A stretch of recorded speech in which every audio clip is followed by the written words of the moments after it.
హైదరాబాద్ మహానగరాన్ని ఒక విశ్వనగరంగా తీర్చిదిద్దాలనే దృఢ సంకల్పంతో పెద్దలు మాన్యులు తెలంగాణ ముఖ్యమంత్రి కేసీఆర్ గారి నేతృత్వంలో జీహెచ్ఎంసీ పరిధిలో ప్రతిరోజు ఉత్పత్తి అయ్యే 2000 మిలియన్ లీటర్లు ఏదైతే అంటే 2000 మిలియన్ లీటర్లు అంటే దాదాపు 20 కోట్ల లీటర్ల మురికి నీరు ఏదైతే ఉన్నదో దాన్ని సంపూర్ణంగా శుద్ధి చేయాలన్న ఉద్దేశంతో ఆనాడు దాదాపు 4000 కోట్ల రూపాయల ఖర్చుతో 31 సివరేజ్ ట్రీట్మెంట్ల ప్లాంట్లకు ఆనాడు నిర్మాణానికి శ్రీకారం చుట్టడం జరిగింది.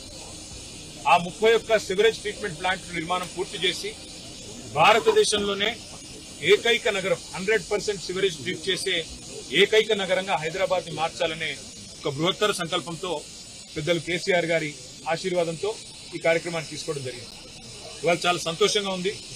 మా కూకట్పల్లి ఎమ్మెల్యే కృష్ణారావు గారి ఆహ్వానం మేరకు పెద్దలు శ్రీనివాస్ యాదవ్ గారి ఆహ్వానం మేరకు వాళ్ళ కూకట్పల్లి కాన్స్టిట్యున్సీలోని ఫతేనగర్ ఎస్టీపీ ఏదైతే ఉన్నదో ప్రారంభోత్సవానికి సిద్ధంగా ఇప్పుడు ప్రస్తుతం ట్రయల్ రన్ దశలో ఉన్న ఈ ఎస్టీపీని 133 MLDల కెపాసిటీ కలిగే ఈ ఎస్టీపీని సందర్శించడం మా గౌరవ శాసనసభ్యులందరం కూడా కలిసి పెద్దలు శ్రీమతి సబితా ఇంద్రారెడ్డి గారు, సోదరులు మాగంటి గోపీనాథ్ గారు, మరి రాజశేఖర రెడ్డి గారు, అదేవిధంగా శాసన మండలి సభ్యులు పెద్దలు మహమూద్ అలీ గారు, అదేవిధంగా గౌరవనీయులు షంబీపూర్ రాజు గారు, మా రాగిడి లక్ష్మారెడ్డి గారు, అదేవిధంగా మా స్థానిక కార్పొరేటర్ అందరం కూడా కలిసి వీటిని సందర్శిస్తా ఉన్నాం. ఇది ఎస్టీపీల సందర్శనలో ఈరోజు మొదటి అడుగు మాత్రమే. ఇంకా కుకట్పల్లిలో ఇంకా దాదాపుగా మొత్తం 31 ఎస్టీపీలు ఉప్పల్లోని నల్ల చెరువులో, అదేవిధంగా మాకు ఎల్బీ నగర్ లో, ఇంకా కుత్బుల్లాపూర్ లో, ఏవేవైతే రాజేంద్ర నగర్ లో ఎస్టీపీల నిర్మాణం చేపట్టామో అవన్నిటిని కూడా మేము సందర్శిస్తాము.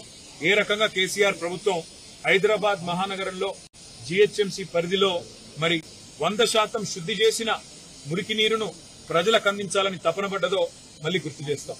అయితే ఈ అన్నిటికంటే ఇక్కడ అడగాల్సిన ముఖ్యమైన ప్రశ్న ఏంటి అంటే, ఈ మురికి నీరు మొత్తం హైదరాబాద్ లోని వివిధ నాలాల ద్వారా ప్రవహించే మురికి నీరు శుద్ధి చేసిన తర్వాత ఇదంతా 94% మూసీలోకి పోతుంది. ఇవాళ ముఖ్యమంత్రి గారు మూసీని నేను సుందరీకరిస్తాను, మూసీ ప్రాజెక్టును అద్భుతంగా చేస్తాను అని మాట్లాడుతూ ఉన్నారు. మూసీలో ముఖ్యమంత్రి గారు తెలుసుకోవాల్సింది ఏంటంటే, కొత్తగా మీరు శుద్ధి చేసేదైతే ఏమీ లేదు. ఎందుకంటే ఆల్రెడీ సివరేజ్ ట్రీట్మెంట్ ప్లాంట్లు సంపూర్ణంగా మా ప్రభుత్వమే ప్రారంభించింది, దాదాపుగా పూర్తయ్యే దశకు వచ్చినాయి. మీరు డబ్బులు ఇస్తే ఇంకో 2-3 నెలల్లో మొత్తం పూర్తయిపోతాయి. మరి 4000 కోట్లు ఖర్చు పెట్టి మొత్తం 100% సివరేజ్ ట్రీట్మెంట్ అయిపోయిన తర్వాత మరి వాళ్ళ ముఖ్యమంత్రి గారు ఆయన మంత్రివర్గం మాట్లాడుతున్న మాటలు, మూసీ ప్రాజెక్టు కోసం 1,50,000 కోట్లు ఖర్చు పెడతామని ఒకసారి, 50,000 కోట్లు అని మరొకసారి, 70,000 కోట్లు అని మరొకసారి ఏవైతే మాట్లాడుతున్నారో ఈ మాటలు చూస్తా ఉంటే మాకు అనుమానం వస్తా ఉంది. ఎందుకంటే అసలు ఉద్దేశం మూసీ సుందరీకరణనా లేక ఇంకేదన్నా ఉన్నదా అనేది కూడా ప్రజల్లో కూడా అనుమానాలు కలుగుతా ఉన్నాయి. కాబట్టి నేను రేవంత్ రెడ్డి గారికి మున్సిపల్ శాఖ కూడా చెప్పేదల్లా ఒకటే, మీరు ఆల్రెడీ కేసీఆర్ గారు ఏదైతే మంచిగా వడ్డిచ్చిన విస్తరలాగా మీకు అన్ని పంచపక్ష ప్రమాణాలు పెట్టి మీకు అసలు ఒక ఇల్లు కట్టలేదన్నారు. నాకు ఆశ్చర్యం అనిపించింది. ఒక్క డబుల్ బెడ్రూమ్ ఇల్లు కట్టలేదు అని ఇదే రేవంత్ రెడ్డి గారు, ఇదే బట్టి విక్రమార్క గారు గతంలో మాట్లాడితే మా శ్రీనివాస్ యాదవ్ అన్న దగ్గరుండి బట్టి అన్నది తీసుకొని చూపెట్టిండు. ఎక్కడెక్కడ ఇల్లు కట్టిన 1,00,000 ఇల్లు అని చూపెట్టిండు. నిన్న ముఖ్యమంత్రి గారు స్టేట్మెంట్ ఇచ్చినారు, మూసీలోని 11-12 ఆక్రమణలున్నాయి, వాటిని తొలగించేదానికి డబుల్ బెడ్రూమ్ ఇల్లు ఇస్తామని.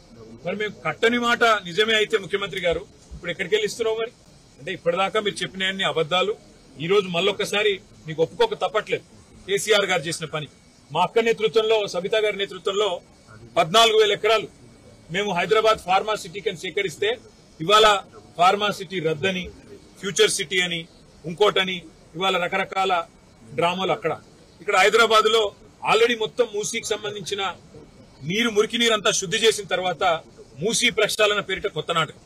అందుకే రేవంత్ రెడ్డి గారికి మేము చేసే విజ్ఞప్తుల్లో ఒకటే, మీరు చేయాల్సిన పనులన్నీ మేము గతంలో ఆల్రెడీ చేసేసినాం.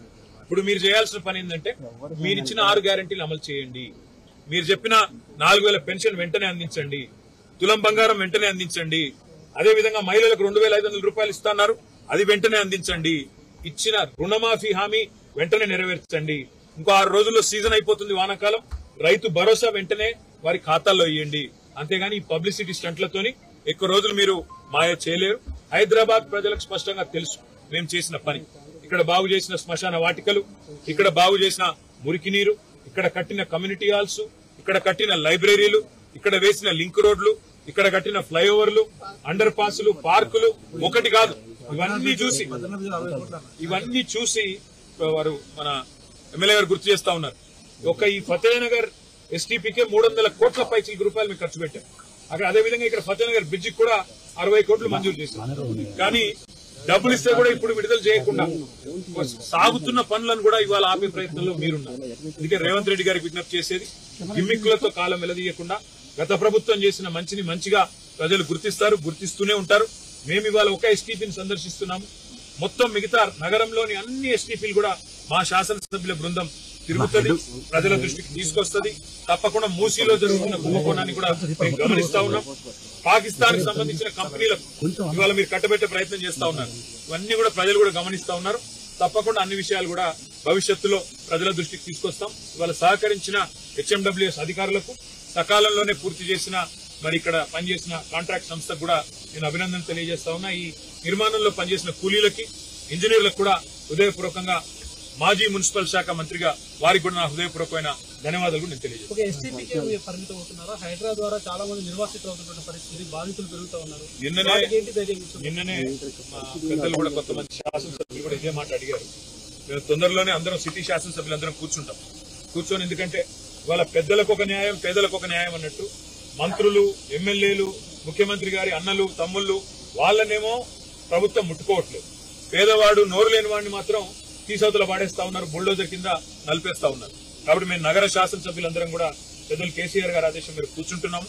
కూర్చొని ఈ విషయంలో ఏం చేయాలి ఒక నిర్ణయానికి వస్తాం. కానీ ఒక్క మాట మాత్రం పక్కా, ఎక్కడ ఎవరిని బుల్డోజర్ ద్వారా వాళ్ళ ఇల్లు కూలగొట్టినా మేము కట్టిన ఇళ్లే రెడీగా ఉన్నాయి 40,000 అందులోకి వెంటనే ఇయ్యండి, వాళ్ళ రోడ్డు మీద పాడేయకండి. పేద పిల్లలు మా పుస్తకాలు తీసుకుంటామంటే కూడా వాళ్ళను ఇవాళ ఇబ్బంది పెడుతూ నేను ఒక 7 ఏళ్ల అమ్మాయి, వేదశ్రీ అనే అమ్మాయి మాట్లాడిన మాటలు చూసిన ఏ ఒక్కరికైనా మానవత్వం ఉన్న వాళ్లకు గుండె చెదిరిపోక తప్పదు. అలాంటి పరిస్థితుల్లో తప్పకుండా వారికి అండగా ఉంటాం.